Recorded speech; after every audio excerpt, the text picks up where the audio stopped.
बुद्धिमान व्यक्ति बहुत बातें नहीं जानता। जो बहुत बातें जानता है वह बुद्धिमान नहीं। बुद्धिमान व्यक्ति एक ही बात जानता है, उसका सारा जानना एक का ही जानना है। वो हजार ढंग से वही कहता है, वो एक ही कहता है। उसका स्वर एक है। वाद्य वो कोई भी चुने, कभी वीणा पर बजाए, कभी बांसुरी पर, कभी सितार को छेड़े, कभी तबले पर, मृदंग पर, लेकिन उसका स्वर एक है, उसका गीत एक है। वो गाता एक ही बात है। मैं तुमसे रोज बोलता हूं और ऐसा रोज बोलता रह सकता हूं अनंत काल तक, मगर मैंने तुमसे एक बात छोड़ के दूसरी बात नहीं कही है। बहुत बहुत द्वारों से मैं तुम्हें एक ही द्वार पर ले आया हूं। बहुत बहुत शब्दों से एक निशब्द की तरफ ही इशारा किया है। लाओस से कहता है बुद्धिमान आदमी बहुत बातें नहीं जानता, वो एक को ही जान लेता है, क्योंकि उस एक को ही जान लेने से सब जान लिया जाता है। उद्दालक का बेटा श्वेतकेतु घर लौटा तो उसके पिता ने पूछा, तू क्या क्या जानकर लौटा है? तो उसने कहा, सब जानकर लौटा हूं। ज्योतिष, गणित, व्याकरण, भाषा, भूगोल, इतिहास, पुराण, वेद, स्मृतियां, श्रुतियां सभी जान के लौटा हूं।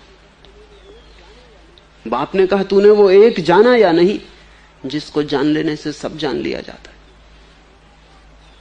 श्वेतकेतु बहुत अकड़ से आया था, सब जान के आया था। प्रमाण पत्र लेके आया था गुरुकुल से। गुरुओं ने बड़ी प्रशंसा की थी क्योंकि बड़ा प्रतिभाशाली व्यक्ति था। स्मृति उसकी अपार थी। वेद कंठस्थ हो गए थे। सोचा था बाप बहुत प्रभावित होगा, और बाप ने एक अजीब सा सवाल पहले ही क्षण में पूछ लिया कि बेटा जमीन पे गिर गया,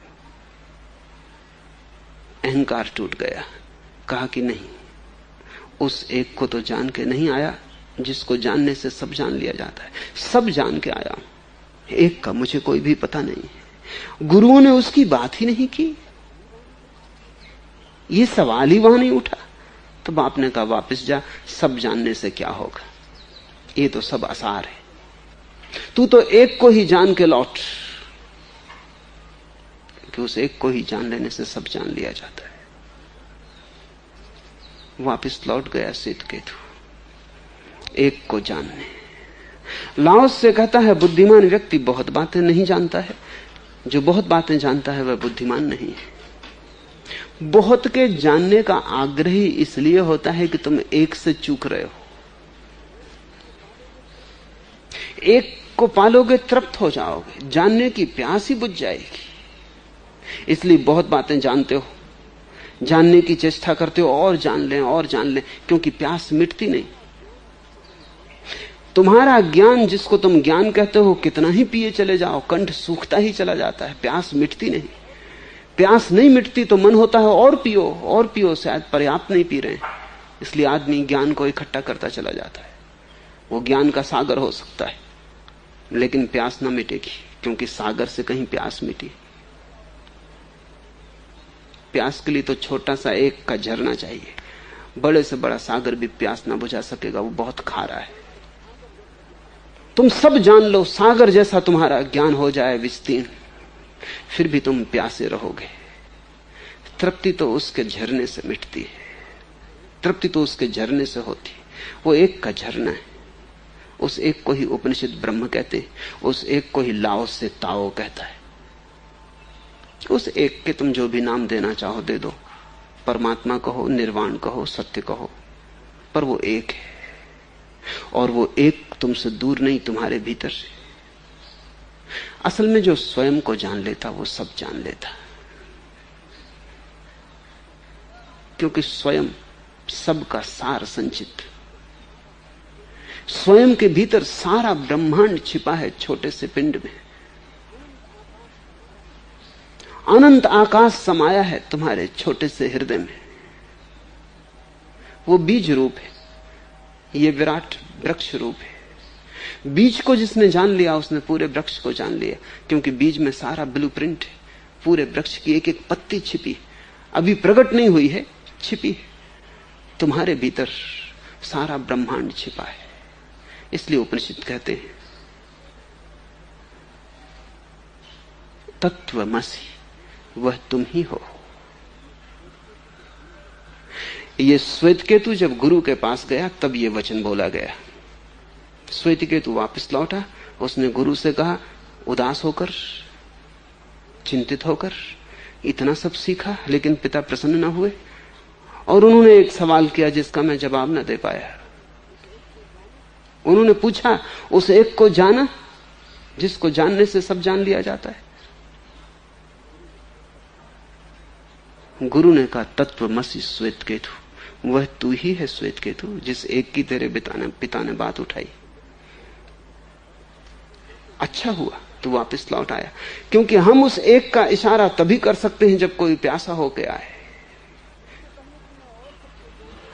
इसके पहले तूने और सबके जानने के लिए चेष्टा की, जिज्ञासा की, वो तूने जाना। अब तू एक की जिज्ञासा लेके आया, अब तू उसे भी जान लेगा, लेकिन वो तू ही है।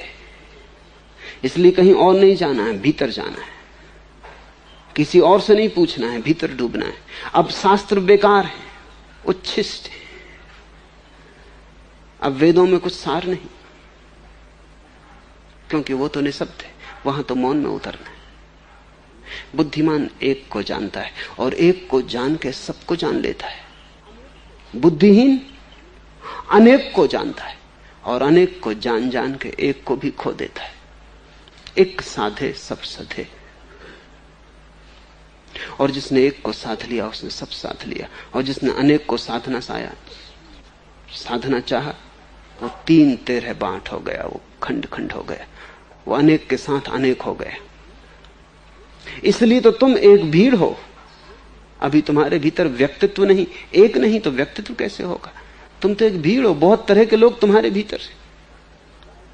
सुना है मैंने कि बायजीद जब अपने गुरु के पास गया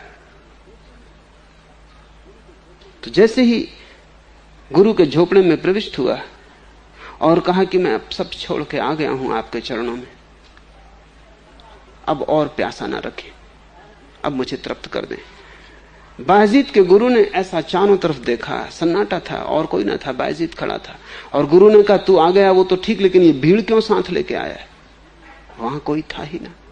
बायजीद ने लौट के पीछे देखा खुद भी कि कोई भीड़ है, आसपास कोई भी ना था। बायजीद ने कहा, कैसी भीड़, मैं बिल्कुल अकेला आया हूं। बायजीद के गुरु ने कहा, आंख बंद कर और भीड़ को पाएगा। और कहते हैं बायजीद ने आंख बंद की और भीड़ को पाया, क्योंकि तुम अभी एक नहीं हो, बहुत हो। पत्नी के सामने तुम्हारा कोई और चेहरा है, ग्राहक के सामने दुकान पे तुम्हारा कोई और चेहरा है, बेटे के सामने तुम्हारा कोई और चेहरा, नौकर के सामने तुम्हारी अकड़ ही और। अमीर को देख के तुम कैसी पूंछ हिलाने लगते हो, गरीब को देख के कैसे अकड़ जाते हो। तुम्हारे कितने चेहरे, तुम्हारे कितने रूप हैं। ये भीड़ है तुम्हारे भीतर। तुम्हारे भीतर अभी एक स्वर तो बजा ही नहीं, तुम हो कौन? तुम अभी पूछोगे मैं कौन हूं, उत्तर ना पाओगे, क्योंकि बहुत उत्तर मिलेंगे। कोई कहेगा कि तुम फलाने के बेटे हो, तुम फलाने के बाप हो, तुम उसके पति हो, तुम इसके नौकर हो, उसके मालिक हो। तुम पूछोगे मैं कौन, 1000 उत्तर आएंगे भीतर। उत्तरों से घाटी गूंज उठेगी, उनमें से कोई भी उत्तर सही नहीं, क्योंकि एक ही तुम हो सकते हो। ना तो तुम किसी के पति हो और ना किसी के मित्र, ना किसी के शत्रु। इन सबको छोड़ो, तुम अपने में क्या हो? ये तो दूसरों से संबंध है, ये तुम्हारा होना नहीं है, ये तुम्हारा अस्तित्व नहीं है, तुम्हारा स्वरूप नहीं है। ये तो नाटक में मिले तुम्हें अभिनय। कभी बाप हो, कभी बेटे हो, कभी मित्र हो, कभी शत्रु हो, ठीक है, लेकिन ये तुम नहीं हो।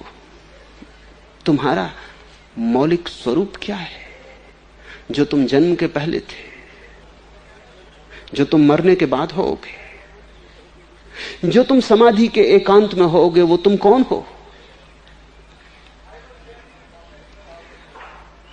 जो उस एक को जान लेता है, जो जान लेता है मैं कौन हूं, उसने सब जान लिया।